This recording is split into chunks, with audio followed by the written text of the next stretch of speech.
Hello viewers, তোমরা সবাই কেমন আছো? আশা করি সবাই খুব ভালোই আছো। এখন আমি দাঁড়িয়ে আছি লাটাগুড়ির গ্রিন ক্যাস্টেল রিসোর্টের সামনে। আজকে হলো আমার হাজবেন্ডের বার্থডে, তাই আমরা প্রথমে মালবাজারে বজরংবলী মন্দিরে পুজো দিয়ে লাঞ্চ সেরে সোজা চলে এসেছি এই রিসোর্টটা ঘুরে দেখার জন্য। আজকে আমি তোমাদের এই গ্রিন ক্যাস্টেল রিসোর্ট ঘুরে দেখাবো।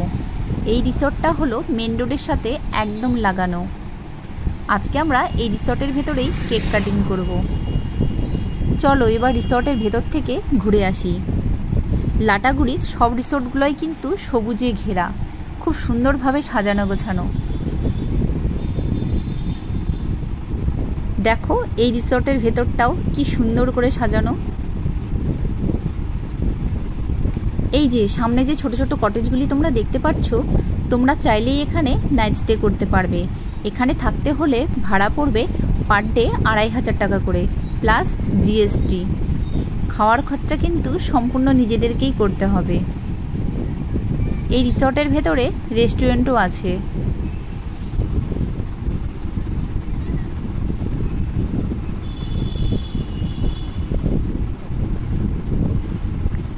পরিবেশটা দেখো একবার, কি সুন্দর লাগছে। এখন হলো বিকেলবেলা, সন্ধ্যা হওয়ার ঠিক আগের মুহূর্তটা। এখন আমরা যাচ্ছি এই রিসর্টের সবচেয়ে সুন্দর জায়গায়, মানে সুইমিং পুলের ধারে। সুইমিং পুল দেখলেই যেন মনটা একদম আনন্দে ভরে ওঠে, বিশেষ করে বাচ্চাদের। এই যে চলে এসেছি পুলের ধারে। এখানে বাচ্চাদের জন্য আলাদা সুইমিং পুল আছে। যারা এখানে রুম নেবে তাদের কিন্তু সুইমিং করার জন্য কোনো চার্জ দিতে হবে না, কিন্তু যারা শুধু ঘুরতে আসবে তারাও চাইলে সুইমিং করতে পারবে। সেক্ষেত্রে চার্জ দিতে হবে পার হেড 300 টাকা করে।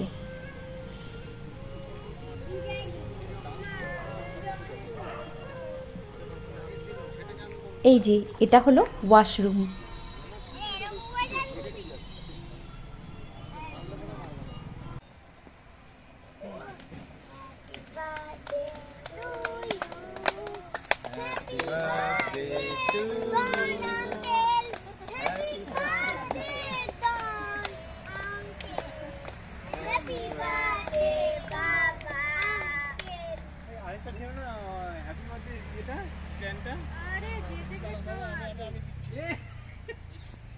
আগে আঙ্কেলকে খাওয়াতে হবে তো। না না না, তুমি আগে আঙ্কেলকে খাওয়াও।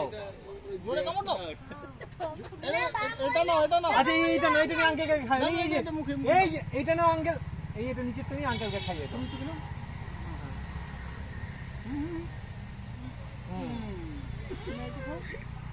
খাবি বল বল খাবি, ঠিক আছে বল। কেকের উপরে সব টুকা লাগ ছাড়বো এখন। ওদিকে অনেক জল, এদিকে না। তোমার জামা আনা হয়নি, তোমার জামা আনেনি মা।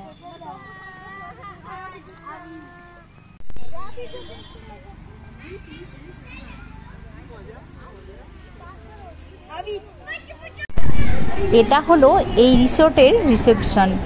আমার হাজবেন্ড ম্যানেজারের থেকে এই রিসর্টে থাকার ট্যারিফ জেনে নিচ্ছে।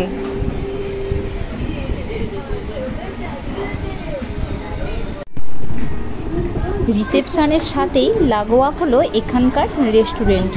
আমরা এখন এখানে চা পাকোড়া খেয়ে তারপর বাড়ির দিকে ফিরে যাব। খুব শীঘ্রই তোমাদের সাথে আবার দেখা হবে নেক্সট ভিডিও নিয়ে। Bye bye.